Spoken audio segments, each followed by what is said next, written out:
10 مجالس سجاتے ہیں ذکر امام حسین کے نام پر، ذکر شہدائے کربلا کے نام پر۔ یہ کوئی نئی بات نہیں ہے، برسوں سے یہ ریت چل رہی ہے، اور ہمارے مشائخ، ہمارے علماء، اسلاف سبوں نے سنایا اور ہم تک منتقل کیا۔ ہم بھی سنا رہے ہیں، اپنے بچوں کو منتقل کر رہے ہیں۔ کل یہ ہمارے بچے اس ممبر پر بیٹھیں گے اور یہی تذکرے سنائیں گے۔ لیکن ایک بات میں آپ سے کہتا ہوں، لوگ ہم سے یہ کہتے ہیں کہ ہر سال یہ واقعات، ہر سال یہ کربلا کے تذکرے کیوں سنائے جاتے ہیں؟ ہو گیا تھا کربلا ایک بار، بار بار اس کو کیوں سنایا جاتا ہے؟ میرے عزیزوں، چلو اگر میں بار بار سناتا ہوں تو سننے والے بار بار کیوں سنتے ہیں؟ سننے والے کیوں سنتے ہیں؟ بولنے والا اگر بار بار سناتا ہے تو سننے والے چھوڑتے بھی تو نہیں ہیں۔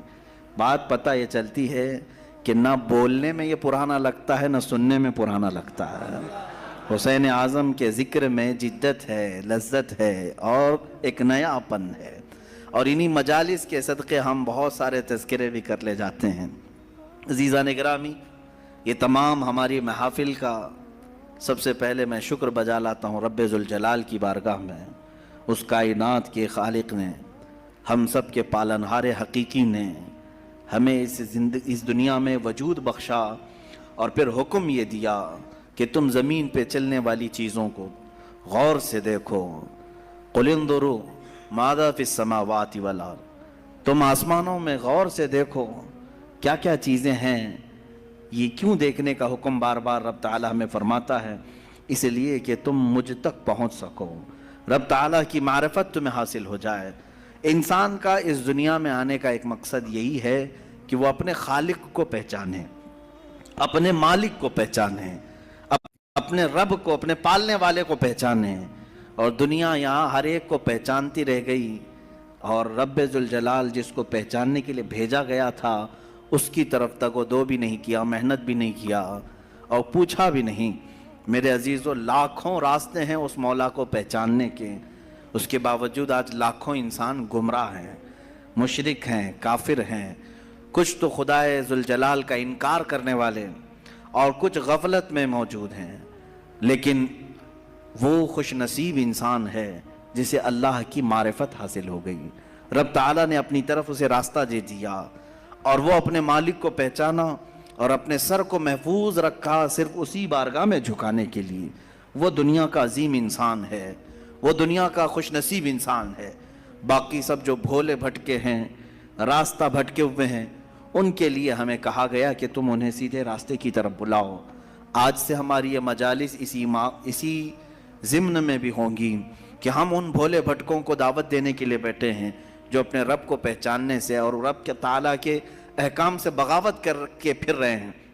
عزیزان گرامی، اب آپ سب کی بارگاہ میں جو چیزیں میں عرض کرنے چاہ رہا ہوں وہ بہت توجہ سے سنیں، توجہ سے سنیں کہ یقیناً اللہ عز و جل رب ذوالجلال، اس کی بہت ساری صفات ہیں، 99 صفات آپ نے سنا بھی ہوگا۔ اسماء حسنہ میں اللہ رحمان ہے، رحیم ہے، کریم ہے، حلیم ہے، عظیم ہے، غفار ہے، جبار ہے، ستار ہے، قہار ہے، یہ سب اس کی صفات ہیں، اور ہر صفت کو پہچاننے کے لیے زندگیاں لگ جاتی ہیں۔ اللہ تبارک و تعالیٰ کی بارگاہ میں پہنچنے کے لیے انسان زندگیاں لگا دیتا ہے، اور بعض لوگ یہ سمجھتے ہیں کہ ہم گھر بیٹھے ہی اللہ تعالیٰ کی معرفت حاصل کر لیں۔ ایسا نہیں ہے میرے عزیزو۔ آج سب سے پہلے چیز میں یہ عرض کرتا ہوں، آخر خدا ہے یا نہیں؟ کسی نے دیکھا نہیں، سوال تو ہے ہی ہے۔ ہم تو چلے روایات کے اعتبار سے، ہمارے گھروں سے ہمیں جو علم دیا گیا ہے ہمارے ماں باپ کی طرف سے، اور ماحول نے ہمیں جو علم دیا ہے وہ یہی ہے کہ ہم بولنے کے قابل ہوئے اسی وقت ہمیں کہلا دیا گیا تھا لا الہ الا اللہ، اللہ کے سوا کوئی معبود نہیں۔ ہمیں اللہ کے وجود کا بہت بچپن میں ہی علم دے دیا گیا، لیکن ہم بڑھتے بڑھتے اب زمانے کو دیکھنے لگے تو پتہ چلا کہ یہاں بہت سارے دہریے بھی ہیں، ایتھسٹ ہیں، جو خدا کا ہی انکار کرتے ہیں کہ خدا ہے ہی نہیں، کوئی دین ہے ہی نہیں۔ آج میں ان کے سلسلے میں عرض کروں گا کہ آخر ایسا کیسے ہو سکتا ہے کہ کوئی خدا ہی نہیں؟ یہ اور بات ہے کہ ایک ہے دو ہے کون ہے اس پر الگ بحث، لیکن جن لوگوں نے کہا ہے ہی نہیں تو مجھے تعجب ہوتا ہے کہ آخر عقل تمہاری ہے یا نہیں؟ عقل سے اگر سوچو گے تو پھر تمہیں مجبوراً کسی نتیجے پر جانا ہوگا۔ امام اعظم ابو حنیفہ رضی اللہ تعالیٰ عنہ دہریوں کے لیے کھلی تلوار تھے۔ دہریہ کس کو کہتے ہیں؟ جو خدا کا ہی انکار کرتا ہے، یعنی کوئی نہیں ہے، نہ بھگوان ہے نہ خدا ہے، کوئی چیز ہے ہی نہیں، ہم خود سے چل رہے ہیں۔ امام اعظم رضی اللہ تعالیٰ عنہ کی بارگاہ میں ایک جماعت آئی ملحدین کی، اور وہ تلواریں لے کر کے ہی آتے تھے کہ موقع پا کر کے انہیں قتل کر دیں۔ ایک دن امام اعظم ابو حنیفہ رضی اللہ تعالیٰ ان کی جماعت کو آتے ہوئے دیکھا، اور اچانک آپ اپنی مجلس سے کھڑے ہوئے اور کہنے لگے میں کچھ گہری سوچ میں ہوں۔ وہ قریب آئے اور پوچھا کیا سوچ رہے ہیں آپ؟ کہا کہ میں نے سنا ہے کہ ایک سمندر میں کشتی چل رہی ہے اور اس پر سامان خود سے لد جاتا ہے، اور بڑی برابر منزلوں پر وہ رکتی ہے اور اپنا سامان خود ہی اتارتی ہے، نہ اسے کوئی چلاتا ہے، نہ لوڈنگ ان لوڈنگ کرنے والے کوئی مزدور ہیں، وہ خود بخود سامان لیتی ہے، خود بخود سامان اتارتی ہے۔ یہ روبوٹک دنیا بھی نہیں تھی اس وقت کہ وہ یقین کر لیتے، سائنسی دنیا بھی نہیں تھی اس وقت۔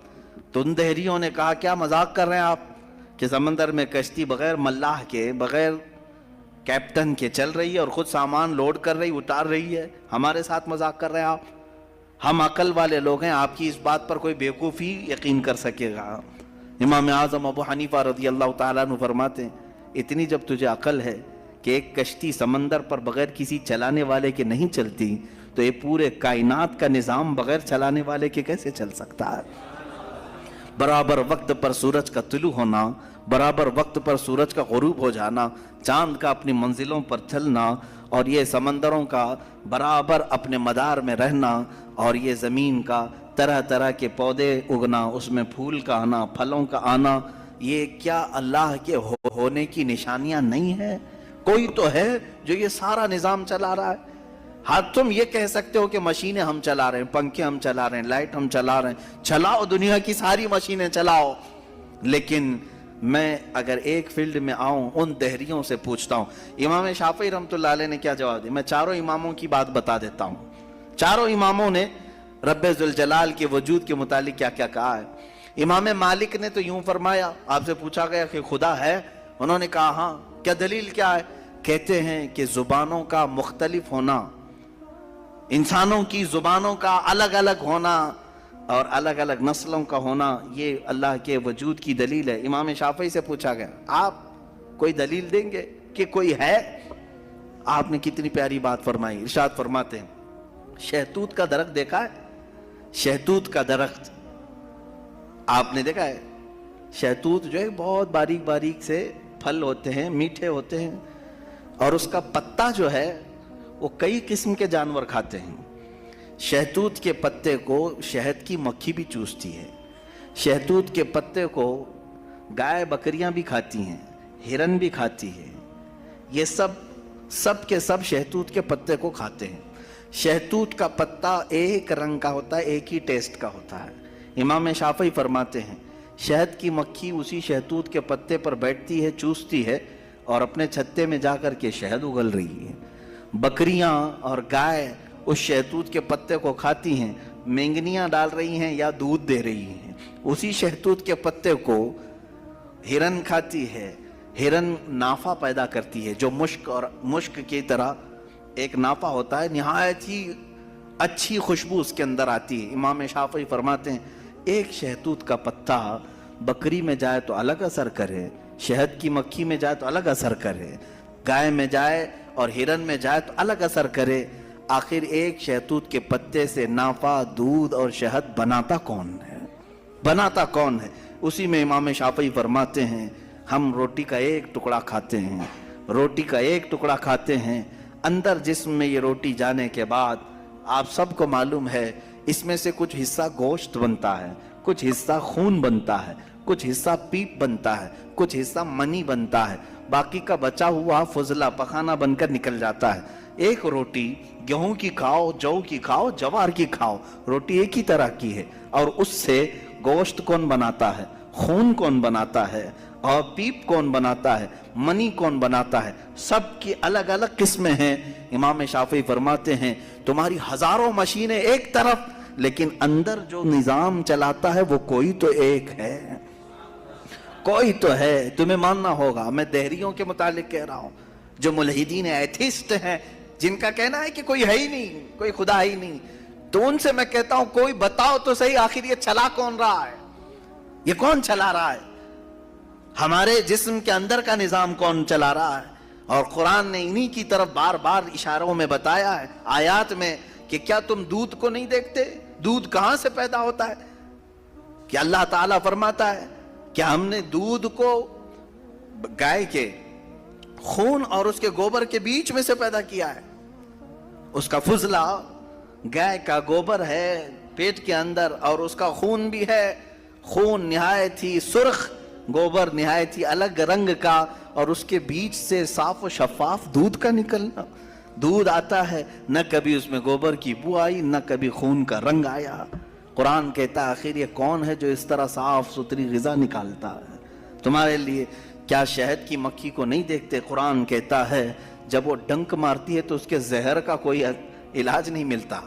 شہد کی مکھی اگر ڈنک مارے تو زہر چڑھ جاتا ہے اور کئی لوگوں کی موت بھی ہوتی ہے، لیکن وہی اپنے چھتے پہ بھی تھوکے تو وہ نہایت ہی میٹھی غذا ہے، نہایت ہی میٹھی غذا ہے۔ شہد کی مکھی اپنا رس چھتے پر ڈالے تو وہ دنیا کی سب سے اچھی غذا، وہی اگر کسی کو ڈنک مارے